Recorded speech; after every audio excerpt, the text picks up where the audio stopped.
Hey everyone, and welcome back to the show. Have you ever felt like your life's gone completely off the rails? Like Mm. you're sitting there in a marinara-stained bathrobe, drinking wine out of a vase because, why not? Ooh, that's a mood. If that sounds even remotely familiar, well, you're in the right place.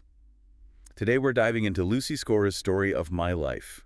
It's a contemporary romance, and you can find the link to grab a copy in the description below. And let me tell you, it's so much more than just your average boy meets girl story. Oh, for sure. Mm. This one really digs into those rock-bottom moments, Mm. the kinds where you're not even sure what day it is, let alone how to put your life back together. Mm. But it also shows you that even when things are at their absolute worst, that's sometimes when the most amazing things can happen. Absolutely, like finding unexpected connections and maybe even love in the most unlikely of places. It's exactly. So get ready to unpack some serious laughs, some surprisingly insightful moments, and maybe even a few tears along the way. If you're ready for that kind of deep dive, make sure you hit that like button and subscribe so you don't miss out on future episodes. All right, let's jump right in. So right from the start, Lucy Score paints this incredibly vivid picture of Hazel Hart, our main character, who's basically living every writer's worst nightmare. She's a successful romance author, but when we meet her, she's in a complete downward spiral, like greasy hair, hasn't washed her face in days, apartment's a disaster kind of Oh spiral. yeah, remember that description of her skin? Wow. Like flaky and greasy at the same time? It was almost poetic in its despair. And that marinara-stained bathrobe, don't forget the wine-filled vase. Okay, that's a whole vibe, Mhm. and not the good kind. But it really shows how much Hazel is struggling, right? She's so overwhelmed that even basic self-care is completely off the table. Mm. It's like she's given up on everything. And then enters Zoe, her agent and best friend, who basically delivers this tough love ultimatum. It's not just, hey, you missed a deadline. It's more like, get your act together and write another book or your career is toast. Yeah, and we learned that Hazel was actually a huge success story, so the stakes are really high for her to make a comeback, which makes Zoe's unwavering support even more powerful. Mhm. She really believes in Hazel, even when Hazel doesn't believe in herself. Totally. That hold my beer attitude that Zoe has later on. It's not just funny, it's this awesome display of like ride or die friendship and the kind of belief that can lift you up when you're at your lowest point. I love that. But before we get to the inspiring stuff, we got to go through the low points, like when Zoe drags Hazel to this book signing, and Hazel feels like a complete has-been. Oh, right. With only like, what, 50 copies of her books available? Yeah, and she's comparing herself to all these other authors who are killing it, and it's just so relatable. It's that fear of irrelevance that I think a lot of creative people can relate to. It makes you wonder how much pressure creators put on themselves these days. Big time. But even in that really rough moment at the signing, there's this really beautiful encounter with a reader and her daughter. Oh, the ones who loved Hazel's Springgate series. Yeah. They talk about how the books help them through this really tough time, and it reminds Hazel that her writing actually has an impact on people's lives. Which is huge. It shows that the value of creative work goes way beyond just sales figures and reviews. It's about connecting with people on a personal level, even in ways you might not expect. Totally. I mean, the daughter even says that Hazel's books have dick content, which, not exactly a glowing review, Right, but then she immediately follows it up by saying how much the stories helped them. which really highlights how stories can reach people in such unexpected ways. And it's like this little spark of hope for Hazel that maybe, just maybe, her writing mojo isn't completely gone. For sure. But before we get to her creative revival, we've got to deal with the whole financial catastrophe that's unfolding. Oh, right. That's when Hazel gets this nasty surprise about her living situation. It turns out she's been paying the mortgage on her ex-husband's apartment this whole time, but she's not actually on the deed. Oh no, what a nightmare. Right. Talk about adding insult to injury. And the whole thing with the overdue library books. It felt so symbolic, you know? Right. It's like this perfect representation of how completely off track her life has become. When you can't even handle returning library books, that's saying something. Totally. Plus, her royalty income is way down because she's missed all these deadlines, so the pressure is really mounting. Oh, and remember that hilarious but kind of dark moment where she wonders if Elmer's glue is made from horses? Oh yeah, that was classic Lucy Score humor right there. Finding the absurd in the midst of chaos. It's that mix of humor and real-life struggles that makes Hazel so relatable. And it all culminates in this moment where she's just like, I need a change, a huge change, like yesterday. And that's when she stumbles upon this old news article about Story Lake, Pennsylvania. this tiny town where everyone came together to help an elderly resident. It's like this beacon of hope in all the darkness, right? Yeah. And Hazel, being Hazel, she decides to pack up her chaotic life and make a beeline for Story Lake. Oh, yeah, that packing scene was gold. It sounded like she was just throwing random things into boxes. With like a questionable amount of wine. But hey, who are we to judge? She's on a mission for a fresh start, and she's got her own logic, however wacky it might seem. And let's not forget the epic disaster that was her road trip. Oh man, the GPS sending her in circles. Another one bites the dust, blasting on the radio while her driving skills are, shall we say, less than stellar. And then she smacks right into Willis's truck at the gas station. Talk about a memorable entrance. But it's also where she gets her first taste of small town life, meeting Mrs. Patsy and all these other colorful characters who instantly become part of her story. And the things get even crazier. She hits a fish while driving with the top down. A fish. Like out of nowhere, a flying fish. And then she hits a bald eagle. Wait, she hit a bald eagle? Like the national bird? Yeah, and this is where we meet the grumpy but undeniably handsome Cam Bishop, who is, of course, the town's resident wildlife expert and not at all pleased with Hazel for, temporarily grounding the national bird. Okay, talk about a meet cute you won't forget, though maybe meet crash is more accurate. Right, and Cam is just, instantly suspicious of Hazel. She's this city girl who's already caused a whole lot of chaos in the short time she's been in town. Which, to be fair, is kind of true. And then there's Darius, the young and surprisingly charming mayor who also happens to be a real estate agent. Oh, yeah. He's the one who shows Hazel Hart house, which is this beautiful old Victorian that Hazel instantly falls in love with. But, of course, it wouldn't be a Lucy Score novel without some awkwardness thrown in. Oh, you mean the whole scene with Cam, Darius, and Zoe where Zoe jokes about them playing doctor together? Yes. It's so funny and cringy all at the same time. And you can tell Cam is not amused. Plus, there's this whole mysterious backstory with Cam and Hart house. Right. Like, he's reluctant to sell it, and there are hints that it holds some special significance for him. Which makes his initial hostility towards Hazel even more intriguing. And we can't forget Felicity Snyder, the town busybody, who's instantly fascinated by Hazel's arrival. Classic small-town dynamic. Everyone knows everyone's business, and new arrivals are instant sources of gossip. Exactly. So as Hazel starts settling into Hart house, we get these little flashbacks from Cam's perspective, showing his deep connection to the town and the house. Selling fundraiser items, playing baseball in the backyard, helping to build a nursery for someone named Landry. It really highlights how much history he has in Story Lake and makes his hesitation to work on Hazel's renovations totally understandable. He doesn't want to get invested in someone who's just passing through. And honestly, who can blame him? But Hart house itself is just so charming. Especially Hazel's future office with those built-in shelves and the curved glass bay window. It's like a writer's dream. And Zoe is there through it all, providing some much-needed level-headedness, like when Hazel signs that renovation contract with Gator without even reading the fine print. Oh, and that detail about the lingering smell of fish and wine in her belongings after the whole road trip debacle, it's just such a perfect little reminder of the ridiculousness that brought her to this point. It's those little touches that really bring the story to life. Totally. But then we get into some serious culture clashes. Like, Hazel's big city ways are not exactly a perfect fit for small-town life. Oh, you mean like the weird encounter at the general store with Lang and the whole espresso machine saga? Yes. And the totally misinterpreted sinker-sucker phone call with Laura Bishop, Cam's sister.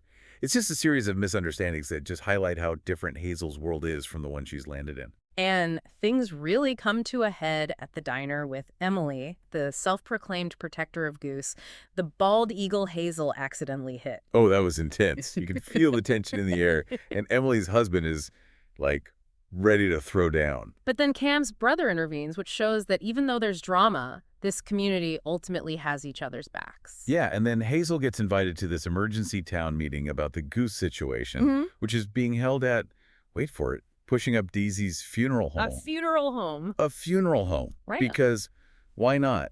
Story Lake does things its own way. Okay, that is so quirky. Right, and you can see how out of her element Hazel feels.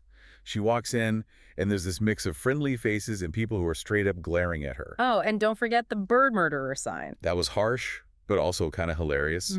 And then Darius tries to get the meeting started, and the whole town council is there, and Cam is just sitting there looking all stoic and mysterious. He's good at that. Oh, he's a master of the brooding look. But then Hazel does something completely unexpected. She takes the microphone and uses it to create this ear-splitting feedback sound to shut down Emily's ranting.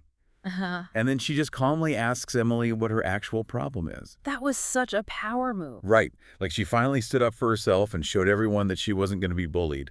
And after that, things start to shift a bit. Yeah, they even start talking about all these other weird things that have happened in Story Lake, like Darius accidentally driving through the bank's drive-thru. Oh, and Hazel shares her own chopsticks in a dumpster fire anecdote, which is, well, we won't go into details here, but let's just say it's a doozy.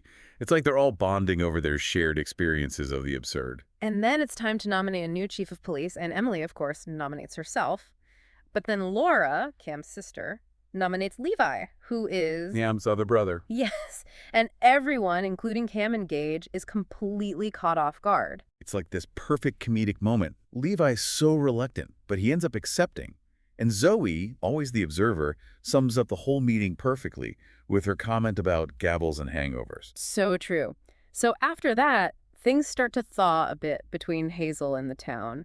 They're not exactly best friends, but the bird murder accusations have died down, and there's a sense of, like, grudging respect. And then Cam offers Hazel a ride home, and their banter is just, like, crackling with this undeniable tension. Oh yeah, that's when Cam drops the bomb that they've cleared her name about the whole goose incident, and he wants something in return. Which Hazel, of course, hilariously misinterprets as a proposition for some kind of political favor in exchange for, well, you know. Leading to one of the best lines in the book. You think I'm trading political favors for sex? Oh, I laughed so hard at that. And it's the perfect setup for their fake dating agreement. Right, the whole research for Hazel's new book angle.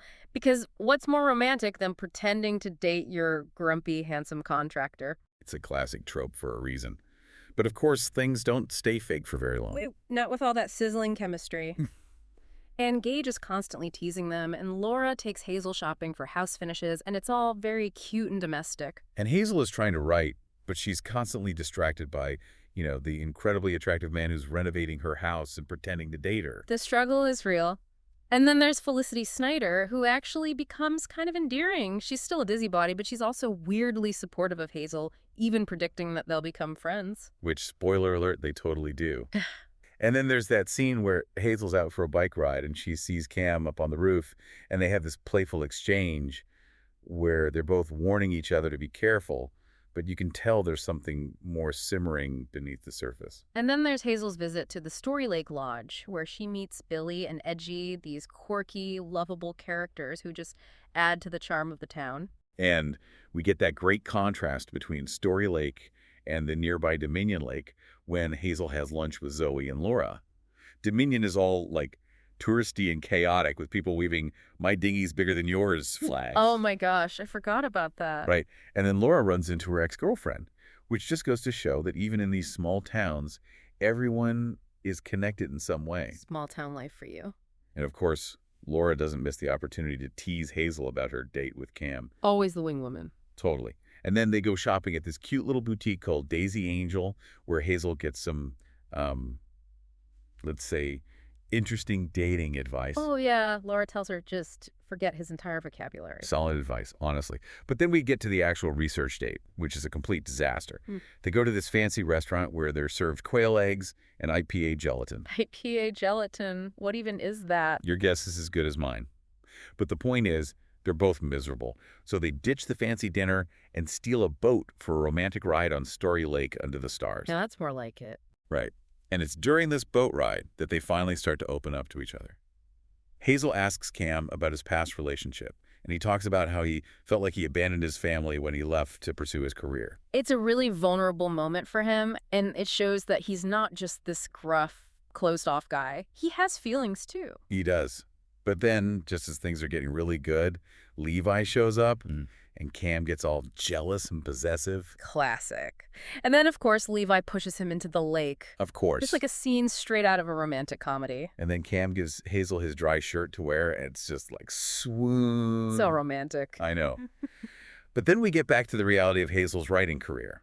She has this amazing breakthrough and writes 10,000 words in one night, which is like unheard of for her lately. It's like the emotional turmoil of the date, plus all the feelings she's developing for Cam just unlocked something in her. Totally. And then there's the community bingo game, where Team Bishop is super competitive and ends up winning, of course. Those bishops are a force to be reckoned with. And then Cam gives Hazel this subtle nod towards the parking lot. And you just know things are about to get heated. But of course, it's never that simple. Nope. Cam is struggling with his feelings, especially because he doesn't want his brothers to get involved with Hazel. And Hazel wakes up one morning to find Cam asleep in her bed. Awkward. Super awkward, but also super hot. Obviously. They try to pretend like it's no big deal, but the tension is just building and building. And then we get to the sex pact conversation, which is both hilarious and incredibly sexy. They're trying so hard to keep things casual, but we all know it's not going to work. And then Zoe shows up with some bad news. Hazel's ex-husband, Jim, has given this scathing interview where he basically trashes her. Ugh, that guy. I know, right? And Hazel is devastated, but then something amazing happens. Her fans, the Hazel Hart stans, rally around her and start this whole online movement to support her. That's so awesome. It's a great reminder that even when the world feels like it's against you, there are always people who have your back. Totally. And then there's this really awkward town council meeting at the diner where they're trying to figure out how to deal with a budget crisis. And Hazel is just so out of her element. But she and Cam are flirting like crazy throughout the whole meeting, which provides some much-needed comic relief. And then they sneak out to go look at tile samples. Of course they do, and things start to get steamy back at Hazel's house, but they're interrupted. The sexual tension in this book is off the charts. Right. But it's not just about the physical attraction. Hazel is genuinely falling for Cam, and her writing is flourishing because of it. And then comes Summerfest, which is like the biggest event in Story Lake. And it is chaos. But the good kind, mostly. Well, until it's not. True. But first, we get to see Cam setting up for the festival, and he's shirtless. I remember that part. Yeah, it's pretty distracting. Understandably. But then everything goes wrong when Nina, this woman from the rival town of Dominion, Yeah. orchestrates this whole scheme to sabotage Summerfest. Oh, she is not a fan of Story Lake. Nope. And so the bus carrying all the tourists gets diverted to Dominion, and Summerfest is a ghost town. Poor Story Lake. I know, right? And then things get even worse. The freezer breaks, the petting zoo animals escape, someone almost drowns in the lake. It's a disaster. A hilarious disaster, but a disaster nonetheless. And Nina is just loving it. Of course she is. But then the worst possible thing happens. Jim shows up. Hazel's ex. Yep, and he is not happy. He's seen all the negative press about Hazel, and he's ready to confront her. Oh, no. But this is where Hazel really shines. She stands up to him, tells him off, and refuses to let him control her anymore. And Cam is right there with her, silently supporting her. That's so powerful. Right. And then we get some really important emotional beats. Hazel has this heart-to-heart with her mom about Jim and about how she doesn't want to end up like her mom, trapped in a bad relationship. It's a great moment of growth for Hazel. And Cam finally admits to his family that he likes Hazel, which is huge for him because he's usually so closed off. But then tragedy strikes. Laura has an accident at the store. I know, it's so heartbreaking. And the entire Bishop family rallies around her. It really shows how strong their bond is. Totally. And Hazel is right there with them, offering support and comfort. It's like she's already part of the family. She is. But then everything falls apart again when Cam gets all overprotective and pushes Hazel away. Ah, this is the part that made me cry. He tells her that their relationship doesn't mean anything to him. It was so brutal, but you could tell he was just scared and hurting. I know. He was trying to protect himself and his family. So Hazel leaves, heartbroken and confused. Just so sad. But it's also a necessary turning point. Zoe gives Hazel some tough love and encourages her to move on. And Cam finally realizes how much he screwed up thanks to some much-needed intervention from his family. They really lay it all out for him. They do. And we learn that Laura has been harboring some feelings for Hazel, too, which adds another layer of complexity to the whole situation. Small towns, man. Everyone's connected. Exactly. But ultimately, it all works out. Laura recovers and is determined to return to work, and the Bishop family works together to make the store accessible for her. And the grand reopening of the store is just beautiful. It is. And then Zoe drops a bomb. She got Hazel's book rights back from Jim. No way! How did she manage that? Let's just say the Bishop brothers paid Jim a little visit, and he was very eager to sign those papers. Those boys don't mess around. They don't. And then finally, we get the moment we've all been waiting for. Cam proposes. It's so romantic. He pours his heart out to Hazel, and she says yes, and they're finally together. And the epilogue is just perfect. Yeah. We see Hazel accepting an award, and she reflects on how far she's come and how much she loves her new life in Story Lake. It's the perfect happily ever after. It really is. And Lucy's score even teases the next book in the series, which is all about Laura's story. Ooh, I can't wait. Me neither. So at its core, Story of My Life is a heartwarming, hilarious, and ultimately hopeful story about self-discovery, second chances, and the power of community. And it reminds us that sometimes the best things in life happen when we least expect them. Exactly. So what about you? Have you ever taken a leap of faith and ended up somewhere amazing? Share your story in the comments below and tell us what your favorite moment from Hazel's deep dive was. And don't forget to like, subscribe, and share this episode with anyone who needs a reminder that even when life throws you curveballs, there's always the potential for something wonderful just around the corner. Thanks for joining us, and we'll see you in the next episode.